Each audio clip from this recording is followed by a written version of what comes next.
Hey, folks. Welcome to another Free Real Estate Advice Friday. This is episode number 60. Today, we are talking about the skill-based market is here. And something I've touched on in previous weeks. This will probably be a pretty quick one, but want to talk a little bit about skill-based market and what that means. This is definitely a topic we've talked a lot. I think I've mentioned in the past that I lead our mastermind here and help mentor a lot of agents on navigating the current market. And, we have a lot of newer agents and a lot of part-time agents and stuff like that. So it does require just a lot of continuing education and training and mentorship to be able to navigate this market. So we're going to talk about that a little bit. A couple plugs up front, as I always like to do. I want to promote an event I've mentioned in the past, Revilla Grooves and Gear in Milltown, New Jersey. Revilla Grooves and Gear is my favorite record shop. They also have tons of audio gear, stereo systems, speakers, amps, preamps, separates, whatever you're looking for, turntables, and great team there. Two brothers, Brandon and Darren Revilla, who I've known for a very long time and are just fantastic. Doesn't matter if you're just getting involved and you really don't know where to start, or you have some knowledge and you want to up your game in terms of gear. Also, their used record selection, which to me is what most of us collectors are looking for. We're not necessarily looking for new records because obviously you can buy those anywhere. The used record selection at Revilla Grooves and Gear, not only is it priced very fairly, but they have an extensive used collection. The inventory turnover is quite extensive. Some record stores locally that I go to, they really don't turn over inventory because they're overpriced. No one really buys them. So you go there a couple times over the span of a few months and you're looking at the same inventory the whole time. Whereas Revilla Grooves and Gear really turns over their inventory and there's always something new to find. So something I really love. But they have an event coming up April 1st. They have these dollar record sales. It's tons and tons and tons of boxes of records for $1 each out behind the store. They have live music. I believe they have a food truck. Don't quote me on that. But I know there is a new restaurant that just opened up next door, and it's Milltown. There's a pizza place across the street. There's all kinds of food. So it's a good little day. Have a lot of friends playing live music that day. So stop on by. It's Revilla Grooves and Gear, April 1st. It's a Saturday. I don't have the times of the event. I would just encourage you to look them up on social media and get the details of the event. But beyond that, just go check out the store. It's a really fantastic place. In addition to that, I want to plug my favorite local Hunterdon County pizza place because every Friday I leave here and I go get my pizza, my one day a week that I treat myself to a pizza dinner. And that's Joe's Pizza in Flemington. If you're not familiar with it, it is, I believe it's on Commerce. It's right across from the ShopRite or the Dutch Market. That's right there. And best pizza in Hunterdon. I will tell you, if you go there on a Friday, either get there very early and order your slices, or if you're trying to get a pie, call an hour ahead of time because they are slammed every single Friday. But great guys over there, always hustling over there and working hard to get people out the door. They do close on the earlier side compared to some pizza places. So just give it some time and it'll be worth the wait. Also very well known for their cheesesteaks. If you're into the cheesesteak thing, then Joe's Pizza is a great place for that. So a couple local plugs, as I like to start out every episode with that. So let's talk about the skill-based market. First of all, an update. I always check the mortgage rates right before I do this broadcast. They're at 6.75 today, a little bit down from last week, really just a little bit. But they are hopefully continuing to trend in the right direction. There's been some pretty interesting economic indicators lately. I know that the labor numbers have looked really good, actually stronger than anyone expected. That doesn't necessarily mean that we don't still have some challenges. As I read it, even though I do have a finance background in my education, I am not a professional financial advisor in any shape or form. Just going off of what I'm reading. And what education, what I shouldn't say little education. I mean, I have a degree in finance, but what education I have to kind of comment on it. But while some of the signs are encouraging, there still is the matter of inflation and kind of, the Fed is working to correct inflation. And despite the fact that the labor statistics are very good, stronger than expected, they do still have to address the inflation. What effect this will have on mortgage rates is definitely an unknown. We should know more in the coming months about what this looks like a little bit longer term. I think we are still fairly optimistic about mortgage rates, but 6.75 is actually not terrible. I think that everyone's just gotten kind of conditioned to expect better. The only thing I really know as far as getting a decent rate these days is one of the really great programs, if it applies to you, it only does apply to a subset of the population, is the Fire and Police Loan Program. The last one I did most recently, I believe, was at 4.8. The only condition to that program, to my knowledge, is that you have to have paid into the pension fund for 6 months, because I believe it is subsidized by the pension program. Again, don't quote me on that, but I believe that that is how it's funded. But you do have to have paid into that pension fund for at least 6 months. So that's a really great program. I do have lenders. Todd Mershon at Movement Mortgage definitely participates in that program. I've mentioned Todd several times, probably my most used lender. Really fantastic. And if you need details on that, just hit me up in the messages or comments.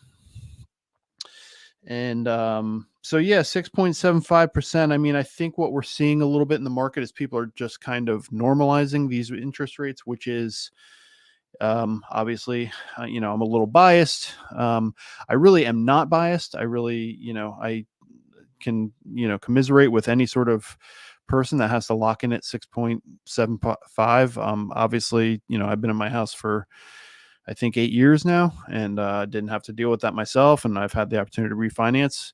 My hope and belief is that everyone will have a chance to refinance so that you don't have to get locked into 6.75 for the length of that loan. There are obviously ways to kind of buy down that rate, which is very popular these days.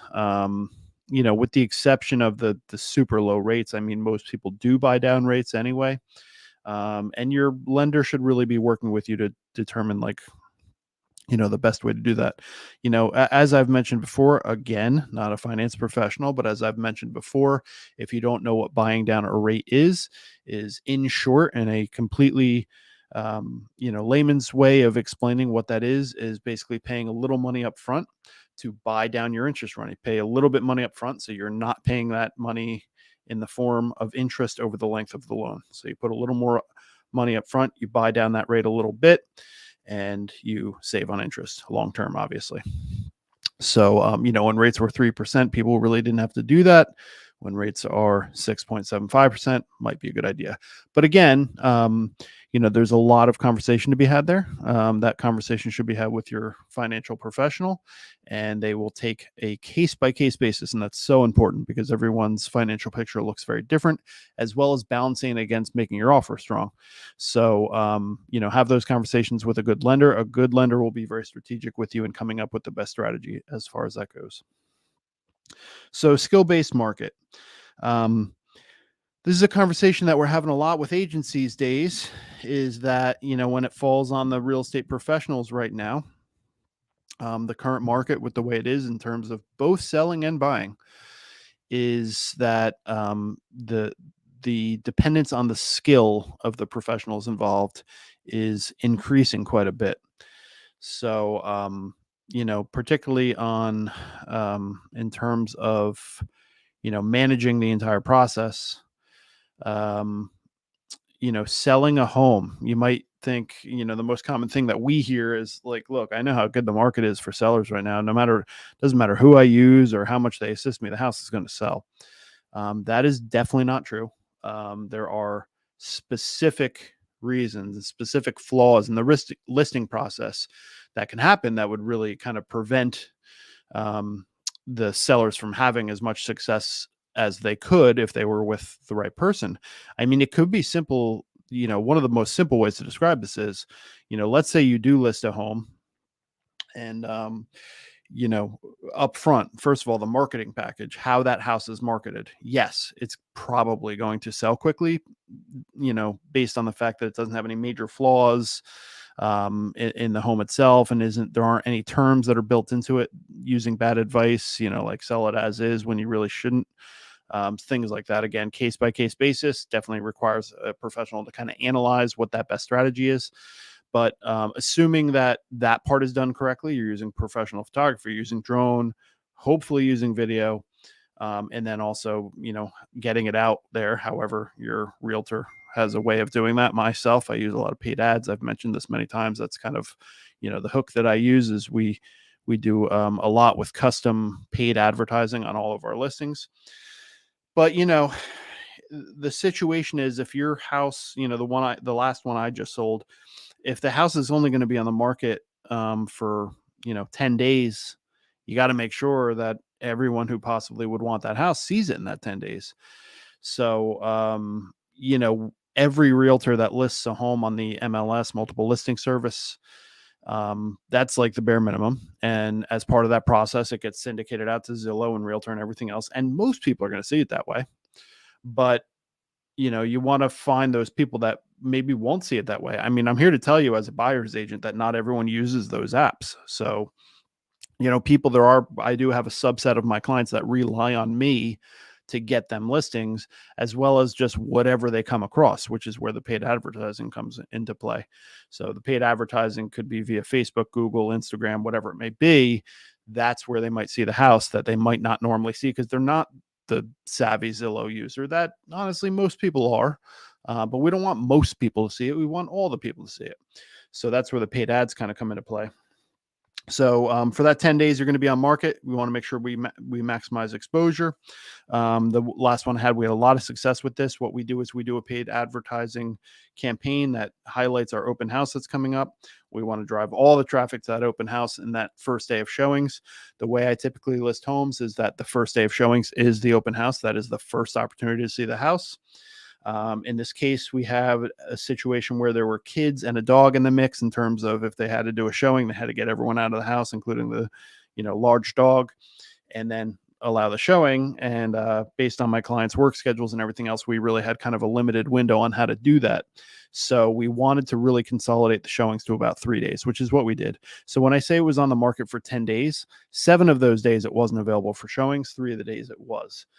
The first 7 days, we're kind of building up that buzz leading up to the open house. The open house should be what we would deem a mega open house, meaning there are going to be a lot of people coming through. They have one shot to look at it, maybe two if they decide to book a second showing before making an offer. That's totally fine and often expected. But they get that one shot. They're going to look around and see 100 people at the open house and say, man, there's a lot of people here. We got to get serious about our offer. That's the idea of max exposure in a short listing time. So first of all, you have to, in a skill-based market, you have to assume that your realtor can manage all of that and manage it correctly. And there's a lot to that. I won't get into all the details of the listing process and how you manage those things, but I can very specifically tell you that there are definitely right and wrong ways to do that. Those wrong ways are done all the time. I see them all the time because very often I'm the agent trying to buy that house and something's been done incorrectly and it becomes a challenge. Oftentimes just driving my buyers away because they see something that was not done correctly and it drives them away. They're turned off as to trying to buy that house. So after we do our mega house, we have 3 more days of showings. We get a lot more showings booked. I think we had a total of 30 showings, give or take.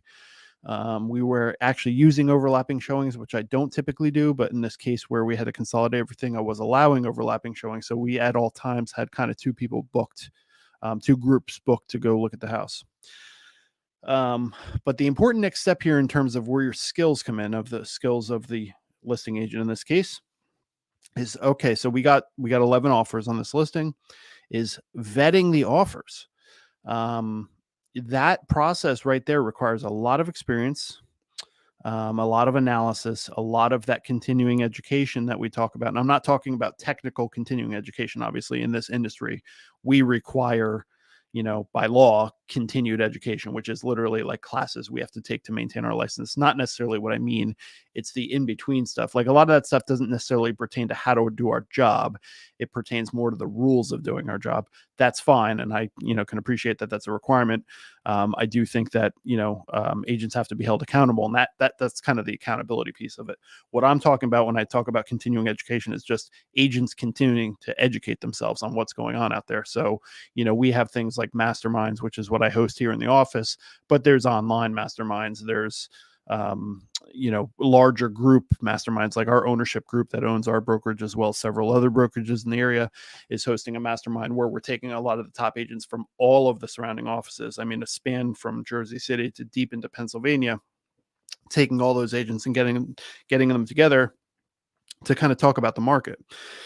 And the reason stuff like that is important is, if you're looking at an agent who sells 2 to 3 homes a year and has a full-time job outside of real estate and just isn't quite, for lack of a better term, in the trenches, as opposed to people that are constantly not only teaching, but also attending these masterminds, it's easy to kind of miss, key things that are happening in the market and kind of have your ear to the grindstone.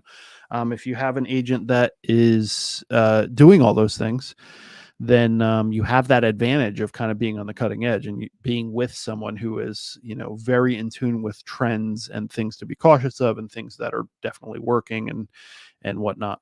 So, vetting those offers. I've said this before, but, as we kind of switch over to talking about the buying side, you'll hear me mention that a lot of agents, the way they submit their offers, coming from me as a listing agent, it's pretty rough. Missing attachments, contracts not filled out correctly. The structure of the deal is inherently flawed. Not being able to answer questions when I call back and say, hey, I got your offer. I have a couple questions and concerns about the way your offer is structured. I want to ask you about them, and just getting a shrug. Saying things like, oh yeah, we talked to my clients about that. They're not worried. But like, that doesn't give me any comfort necessarily if that answer isn't a little more eloquent, a little more thought out than that. There are certain things that come through in offers, waivers of inspections, waiver of appraisal, where I'm going to challenge them on that. Okay, I see that your clients are waiving inspection. Did they run that by their attorney? The reason I'm asking that is because I cannot tell you how often it happens.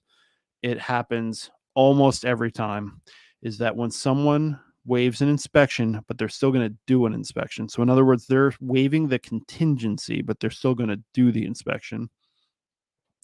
What that means to me is, if you're truly waiving inspection, which, as I've mentioned tirelessly in this podcast, is that I do not recommend that strategy. I do not recommend that anyone waives inspections. I do acknowledge it's sometimes required to get the house. It is a risk, but in terms of my clients, and I've written a few offers waiving inspections, not a ton, but I've definitely had to write a few where that offer, we led up to that by me having a very deliberate conversation with my client. Do you understand what you're agreeing to? And number 2 is going to the attorney and or asking the client to go to the attorney, or both. Sometimes it's a conference call. Sometimes we each talk to the attorney separately and saying, hey, we're putting in this offer, just giving you a heads up, we are waiving inspection. And the attorney can say, let me just talk to the client real quick. Talks to the client says, yep, I fully understand the risk involved and I want to take that risk. That is much stronger than never having had that conversation and having what happens almost all the time is when that offer gets to attorney review. So let's say we as the sellers accept the offer, it gets to attorney review. The first thing that comes up almost every single time is the other attorney, the buying attorney, saying, I talked to my clients about waiving inspection. They no longer want to do it. They didn't understand what that meant. That's a problem. So, if you're not having those conversations with your agent and your attorney, it could be a problem, and essentially, deem your offer null and void, because, if that's what's getting you the home, because there was a higher price on another offer, but your offer was slightly lower, but it waived inspection, and then we get to attorney review and the opening of attorney review is actually we're going to pull back that inspection waiver. Well, guess what? You don't have the best offer anymore. We're going to go back to that other one that also didn't waive inspection but has a higher price. So things like that can pop up in New Jersey. The way we do it, if you're in attorney review for say 3, 4, or 5 days, either side can just say, we're uncomfortable, we're out. So things like that are actually really big. If you want that you don't just want to get the offer accepted, you want it to be accepted with staying power. You want it to get accepted and get through attorney review. That's the most important part. Once it's under contract, then you're in business. So I often tell people, like, don't fall in love with a house until I call you and say offer accepted. Fall in love with it a little bit, and then really fall in love with it when I call you back and say we're under contract, because that's really what matters in New Jersey. Other states are very different. Even neighboring Pennsylvania, once you sign that contract, you are under contract. That's game over. So, New Jersey's a little bit different in that way, and that's why those offers really have to kind of stand on their own 2 feet. So waiving inspection, then pulling it back in attorney review, that's not an example of standing on its own 2 feet.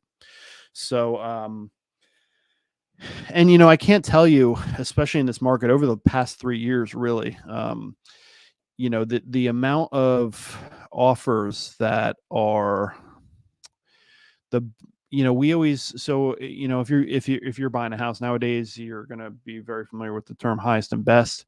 Highest and best is basically how we handle all these multiple offer situations these days. So 11 people go to make an offer on the home. After like the first 2 or 3 offers, I declare highest and best is due, usually in about 2 days, meaning everyone give me your best offer. We have a ton of offers. We're just giving everyone a fair shot to get in your best offer. That should be your best offer. And then we choose who to negotiate with from there. Now, that's an important distinction. It does not mean we're going to just take the best offer, because there's definitely going to be some follow-up questions like the one I just mentioned, the inspection. I'm not going to just see your waived inspection and say, all right, well, they're waiving inspection. Great. I'm going to call the buying agent back and say, hey, did you talk to your clients about this? Oh, you didn't? Okay, interesting. If they're waiving appraisal, do you have a proof of funds? Where's that money coming from? I see they're only putting 5% down. How are they coming up with all this extra money that they're able to waive inspection? If the answer is, we're not really worried about waived appraisal, that's a problem, because that means they haven't really had that conversation. They might not even understand what it means. I know that the last agent I had this conversation with literally didn't understand what it meant. That's a problematic offer.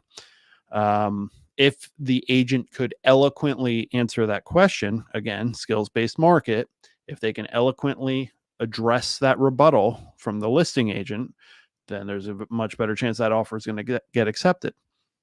So you just have to be super aware that your agent is strategic, understands all the elements, can talk to them very easily, because that conversation, if you're the client, that conversation I'm having with you, that's the conversation I'm having with the other agent when I'm trying to sell your offer, basically. So it's just super important, as a listing agent. And it's another thing that I think is perhaps misunderstood is, we have reputations in this industry. I've had situations where clients have, we've crafted a great offer, we get the offer accepted, and then my client gets some sort of cold feet or something and wants to pull back something.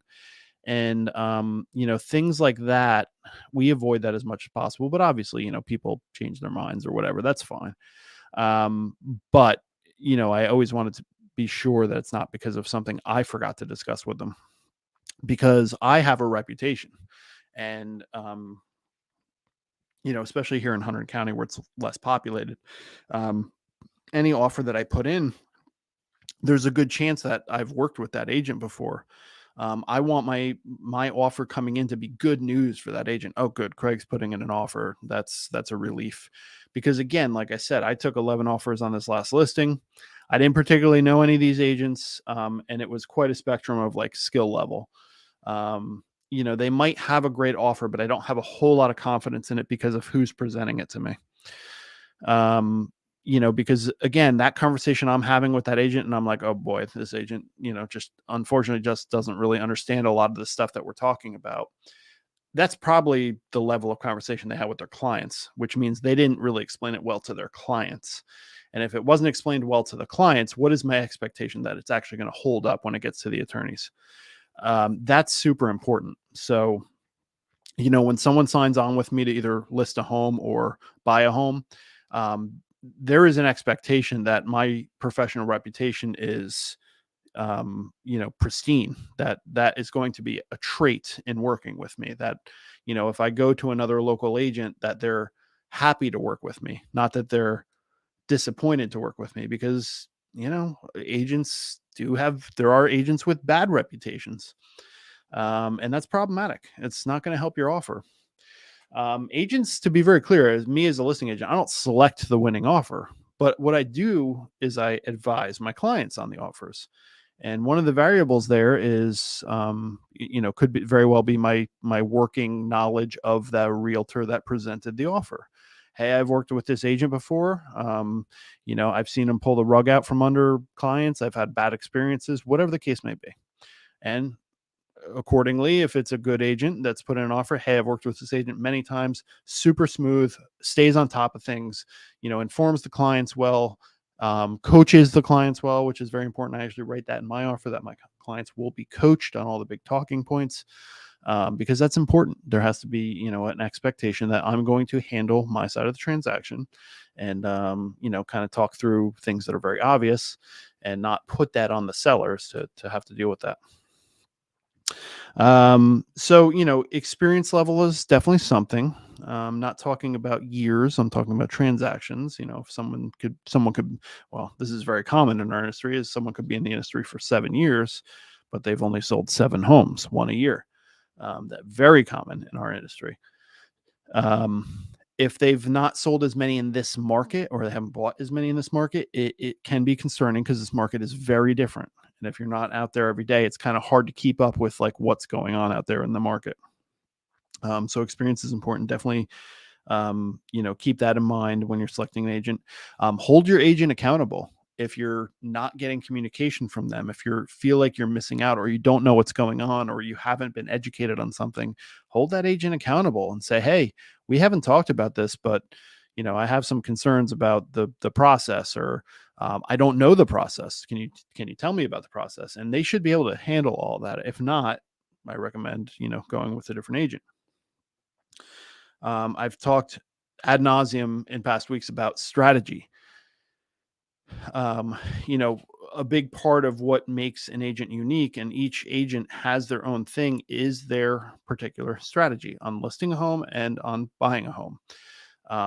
In this market, again, scale based market, you have to have a formula as an agent of what works for you. How are you getting offers accepted? Because if you don't have a way that you get offers accepted, you're not going to get any accepted, unless you just happen to be luck into the perfect cash buyer that's willing to throw a ton of money at a listing. Yeah, you might get lucky a few times, but most of our clients are not like that. That's we're happy to have that be 1 out of 10 clients is like the cash buyer with tons of money in reserves and isn't worried about inspections. That's fantastic, but that's obviously not the majority of our clients.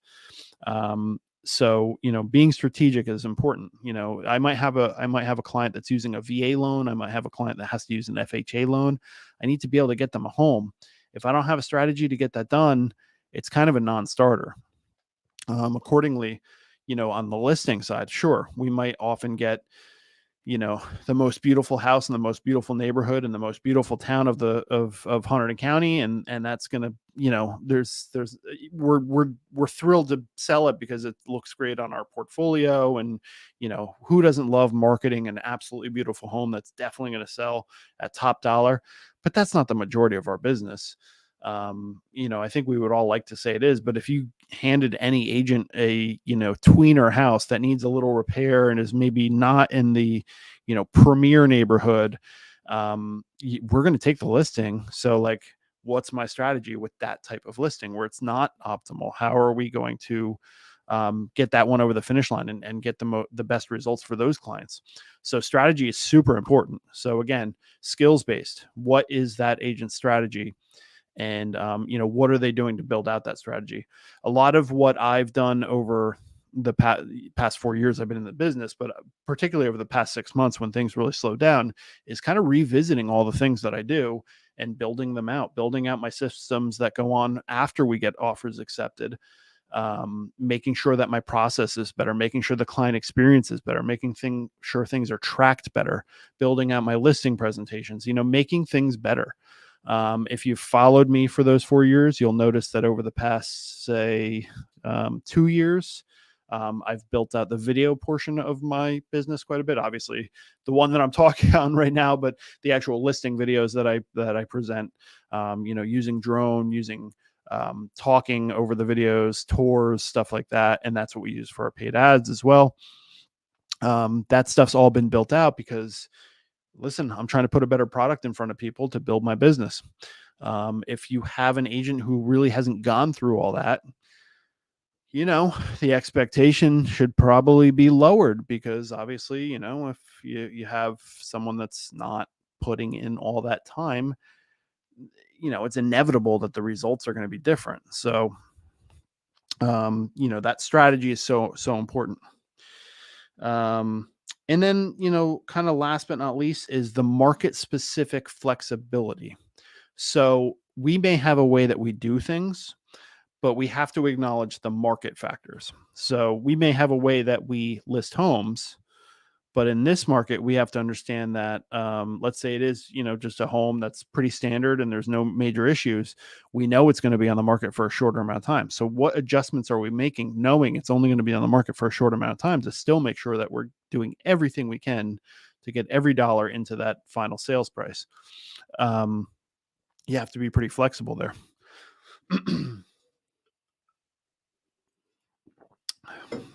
Excuse me. So, again, I think that over the last few years, we've just seen kind of a decline in these skills amongst our industry. I said years ago that, it's not my quote. I don't remember whose quote it is, but one of the biggest threats to the real estate industry is incompetence, because we do have a lot of people in the industry, not just agents, all of the surrounding professions. It could be attorneys, it could be vendors, it could be inspectors, it could be anything. But incompetence is the biggest threat to the industry, meaning, everyone has to kind of step up. So are you confident the person you're hiring to help you do something that's, inherently difficult? Real estate transactions are, complex and offer all sorts of surprises and challenges. A lot of times that have to be figured out on the fly. Are you confident that the person that you're hiring to manage probably the biggest financial transaction of your life is capable of doing it? And that's a big consideration. I think we've seen a bit of a decline as the market picked up, and now we're kind of returning to that skill based. When I first started 4 years ago, the market was relatively balanced, certainly by today's standards, but I would say at the time, relatively balanced, meaning, my biggest challenge when I got started was just finding clients. But once I found them, it wasn't a challenge to get them a home or to sell their home. Well, actually, I shouldn't say that. It wasn't a challenge to get them a home. So they would basically, find something on Zillow, send it to me. Hey, Craig, let's go take a look at this. I'd go over, we'd look at the property, and it was basically like, do you like it or not? If you like it, great. Call the agent that listed it and say, hey, my clients would like to put an offer. Fantastic. Can't wait to get the offer. Send the offer in, and we have the house. There was no multiple offers, was pretty limited. So very, very different experience. Obviously, that's not how it works now. So if you're on the buying side, you have to figure out how to put yourself above, the other offers. And if you can't do it with terms, like I said, you don't have that perfect buyer, then how else are you going to do it? Because you got to do something. And, I would say the majority of my offers are not the highest price of the offers that were received. It's the other stuff that we do to get those offers accepted. I can't go into specifics here because I don't want to give away all my trade secrets. If you are a client of mine, these are the types of things that we'll talk about. So, if you're on the selling side, you have to be flexible in the way you do things. You have to understand that you're going to have to manage a lot of showings. How are you doing that? You have to manage a lot of questions from agents. If it is, a situation where um, you have a listing that does have some challenges. Let's say that it's an as is sale, or let's say that a corporate relocation or a bank owned property or an investment property, does the agent have the skill to not only handle the crazy amount of contacts that are going to be coming in, but that they'll be able to sufficiently answer them as not to drive away any potential, buyer. So it's a big consideration that I think, I think we are getting back to stressing this. And I think what we're actually seeing, at least at the local levels, a lot of agents are kind of pulling back that just aren't kind of ready to give themselves over to that. Again, fully acknowledging that we have a lot of people in this industry that are part-time or, don't have the time or drive or ambition or whatever it may be to fully invest themselves in being great at this job. So that's pretty much it for today. Just wanted to touch on that real briefly. As far as like market updates, still just, an absolute black hole of inventory. There's just like nothing available right now. And I don't want to say nothing. Like, I mean, if you're a serious buyer and it's time, it's just time to make a move and you're not going to wait out the inventory and interest rates issue, then yeah, we'll get you a house. It's definitely not a problem. It's just that, those more speculative buyers that are like, it's time for us to upgrade. But if they upgraded today or they upgraded in 18 months and there's no difference between the two, they're probably sitting on the sidelines right now. Seasonally, we're still probably not quite in the spring market, but it should be coming soon. So it'll be interesting to see what happens in the next month or two. It's going to be very telling with how this whole year goes. If we don't see a big bump in inventory in the next month or two, it'll probably be a pretty slow year for real estate. So, but that being said, I'm as busy as ever. I'm happy to help anyone that needs my help. So if you know anyone that's buying or looking to sell, please contact me. And I will be so thrilled to get any referrals from anyone who's watching this. But that's pretty much it for today. Nothing major to report. I did check the inventory locally here to see if there was any trends I could highlight. And I was like, nope, no real trends to talk about. I did notice that the mortgage rate ticked down a little bit, which is fine. So nothing big to report in terms of the market. I would tell you to be careful of, the national news stories as it relates to real estate, because they very often don't necessarily apply to New Jersey.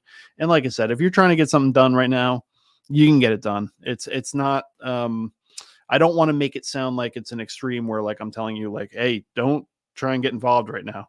My last couple where I was on the buy side were great transactions. I mean, they found themselves great deals. They're still out there, and because so many people are sitting on the sideline, if you are deliberate and you're patient and you're ready and you pick your shots, you can still get a great deal in this market. I was actually, one of the things I was looking at about the local market was I was noticing that quite a few homes are going for under listing price. And that's, it's interesting because that does tie back to that skill-based market is, listing agents setting a listing price on a house right now is not easy. And I've had this conversation with agents or clients a lot lately where there's an apprehension from them. When I give them a market value, they're like, ooh, that's lower than we thought. Because they're already kind of calculating like, I know the market's great. I kind of know what my house is worth and I want to arrive at this number. But that number that you want to arrive at, it doesn't mean that's the listing price. Because if you list it properly, I will almost guarantee you that you're going to get more than that when we get a final sales price. But if you start high because you have that number in your head and you want to start at that number, that's risky, because people, when they look at houses right now, are going to assume it's going to go for over asking price. I guarantee you, if you're listening right now and you heard me just say a lot of houses locally are going for under asking price, that was surprising to you. So as a consumer who's looking to buy a house, you see a house for $399 and you assume it's going to go for at least $420, might be a fair conclusion, but not without checking with your realtor first to see if that $399 is the correct price. So, I had one recently where my client got an awesome deal on the house, and he reminded me throughout the transaction that we paid $30,000 over asking. That's true. But when we made the offer, I told him that, in my opinion, it was priced low. So when he kept saying that, I kept reminding him, like, I know we paid 30 grand over asking. That does not mean we paid 30 grand extra for the house. Like the house, like we were totally confident. Obviously, it appraised as well. So just be careful with those types of talking points and careful making assumptions in this market, because assumptions are like the biggest thing that can hold you back in this market. There's still deals to be had, but you got to be careful with those assumptions. Let a professional who's out there doing it kind of check you on those assumptions, because I think a lot of times you'll end up pleasantly surprised. So, but yeah, I mean, Hunterdon County, I just looked at a bunch that sold recently, and about half of them were under asking price. And I bet you if you went back and ran the comps, you'd probably find those homes were either problematic homes, like they'd been on the market for a long time because of any number of reasons, but it could have been because they set the price too high up front. It's like the old like eBay adage. If you put a pair of Nike Air Force Ones up on eBay, and they're worth $100, they're $100 all day, but you put them up for 200, they're probably just not going to sell.